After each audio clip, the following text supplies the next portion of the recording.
এত বড় সাহস তোমার! তুমি আমার বাড়িতেও চলে এসেছো। বেরিয়ে যাও, বেরিয়ে যাও এখান থেকে। জেলখানায় থেকে থেকে তোর মন এবং মুখের ভাষাটাও ক্রিমিনালদের মতো হয়ে গেছে। দাদা, ইয়েস, অতীতে যা ঘটেছে তার জন্য কি ও দায়ী? এই নে তোর মেয়ে, এবারের মতন ফেরত দিয়ে গেলাম। ভবিষ্যতে যদি আবার কোনোদিন আমার বাড়িতে ঢোকার চেষ্টা করে তাহলে কিন্তু জ্যান্ত ফেরত পাবি না, মনে রাখিস কথাটা। যত তাড়াতাড়ি সম্ভব জ্যোতির সঙ্গে তোমার বিয়েটা দিতে পারলে আমি নিশ্চিন্ত হতে পারি। চৌধুরী বংশের মান সম্মান কিন্তু সব তোমার হাতে বাবা। আঙ্কেল, আপনি কোনো কিছু চিন্তা করবেন না। আমি আজই বাবাকে ফোন করে সব জানাচ্ছি, আর সামনে মাসে যাতে বিয়েটা হয় তার ব্যবস্থা করছি। বাবা, জন্ম মৃত্যু বিয়ে এ তো বিধাতার লিখন। তোমরা তোমরা হাজার চেষ্টা করলেও তা বদলাতে পারবে না। আর একটা কথা, আমি অমরকে ভালোবাসি। এ জন্মে কেন, আসছে জন্মেও কেউ তোমরা আমাকে অমরের কাছ থেকে কেড়ে নিতে পারবে না। বাবা, ছোটবেলা থেকে তোমার কাছে যা যা চেয়েছি সব পেয়েছি, কোনোদিন তুমি না করনি। আজ আমি তোমার কাছ থেকে অমরকে চাইছি বাবা, অমরকে চাইছি। চুপ কর জ্যোতি, অমর নামটা মুখে আনতে তোর লজ্জা হচ্ছে না? তুই কি পাগল হয়ে গেলি? হ্যাঁ, আমি অমরের ভালোবাসায় পাগল হয়ে গেছি, আর সারা জীবন পাগল হয়ে থাকতে চাই কাকা। চুপ কর, চুপ কর জ্যোতি। তুই কেন বুঝতে চাইছিস না যে ওই পরিবারের সঙ্গে আমাদের সম্পর্ক কোনো দিন জোড়া লাগতে পারে না রে? ওরা তো ছোট কাকাকে খুন করেছিল। ওরা ওরা খুনি। ওরা যদি খুনি হয়, আর তোমরাও তো খুনি। ছোট কাকা ওদের ছোট বোনের ভালোবাসাকে খুন করেছিল, তাকে বাধ্য করেছিল আত্মহত্যা করতে। দোষ যদি কারো হয়ে থাকে তোমরা সকলেই দোষী। বাবা, তোমাদের দুই পরিবারের ঝগড়ার মাঝে আমাদের ভালোবাসাকে বলি দিও না, তাহলে ভগবানও সহ্য করবে না। বলি হবে? ওই শয়তানের বাচ্চা আমার মেয়ের মাথা খারাপ করে দিয়েছে। ওই বদমাইশটাকে এমন শিক্ষা দেব যে ভালোবাসার কথা ভুলে যাবে।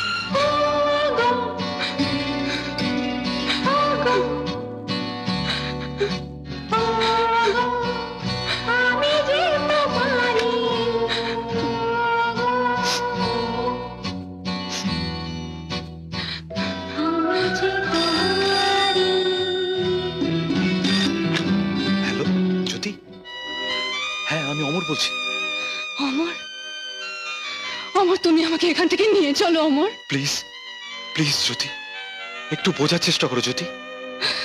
তা না হলে আমি মরে যাব।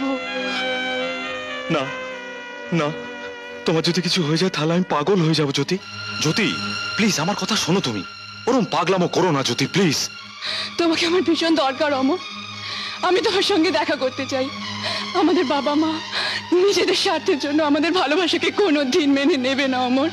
আমার বাবা ঠিক তাই, নিজের স্বার্থের জন্য আমাকে খুন করতে তার হাত এক ফোঁটাও কাঁপবে না। আমাদেরকে একটা কিছু করতে হবে জ্যোতি। শোনো জ্যোতি, আজ বিকেল 4টে তুমি আমার জন্য সাফারি পার্কে অপেক্ষা করবে, ঠিক আছে? আমি যেভাবেই পারি চলে যাব, তুমি কিন্তু আমার জন্য অপেক্ষা করবে। ওকে। বাই। অমর, কি ব্যাপার, কার ফোন? না মানে আমার এক বন্ধুর ফোন, আজই বিদেশ থেকে এসেছে। ও, তোমার বন্ধু? তা কি বললো তোমার বন্ধু? ও ও আজ বিকেল 4টের সময় আমাকে ওর বাড়িতে ডেকেছে। কিন্তু 4টের সময় তুমি কি করে যাবে? তোমাকে তো একটা জরুরি কাজে যেতে হবে। জরুরি কাজ? আসলে ওই মিস্টার সিংহানিয়া দিল্লি থেকে 4টের ফ্লাইটে এখানে এসে পৌঁছচ্ছেন, তোমায় তাকে রিসিভ করতে হবে। কিন্তু বাবা, মিস্টার সিংহানিয়াকে তো তোমার রিসিভ করতে যাওয়ার কথা ছিল। হ্যাঁ, তাই কথা ছিল, কিন্তু এর মধ্যে আমার আরো জরুরি একটা কাজ এসে পড়েছে, আমায় সেখানে যেতেই হবে, তাই তোমাকেই রিসিভ করতে হবে। কিন্তু বাবা। নো কিন্তু, আগে কাজ তারপর বন্ধু। ওকে? ও হ্যাঁ, ফোনটা উপরে রেখে দিও।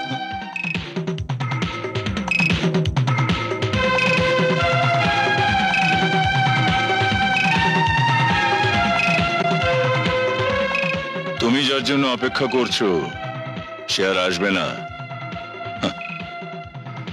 শোনো মা, তোমার সঙ্গে আমার কোনো শত্রুতা নেই,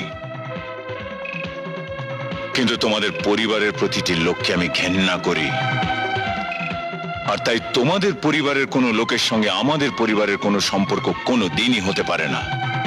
এ কথাটা ভবিষ্যতে মনে রেখো।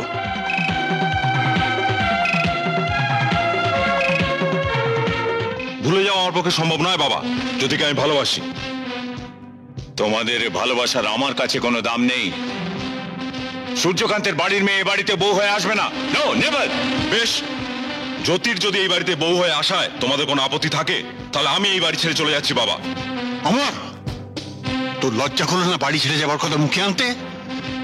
এই জন্য তোকে আমি দু হাতে বুকে করে মানুষ করেছিলাম, তোকে এত বড় করেছি। তোমরা সবাই নিজেদের কথাই ভাবছো বড় বাবা, একবার আমার কথা ভাবছো না?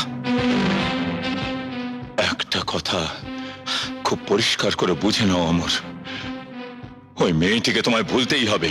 হ্যাঁ, আর তা না হলে আমি তোমাদের দুজনকে শেষ করে দেবো।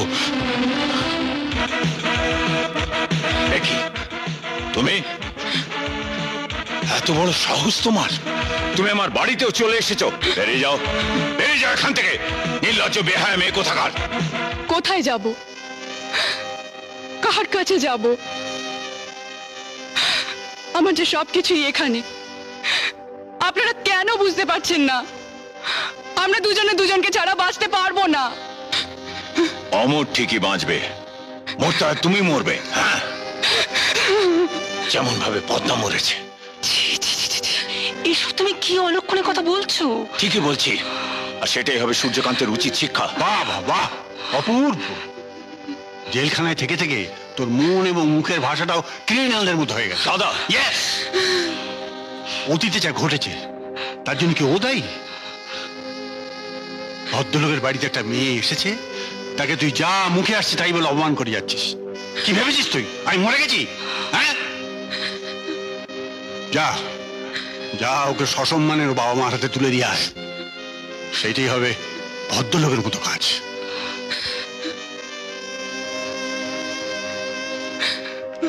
চলো। না, আমি যাব না। যেতে তোমাকে হবেই। এসো। অমর, আমি চলে অমর এসো। থেকে যাব না। অমর, অমর।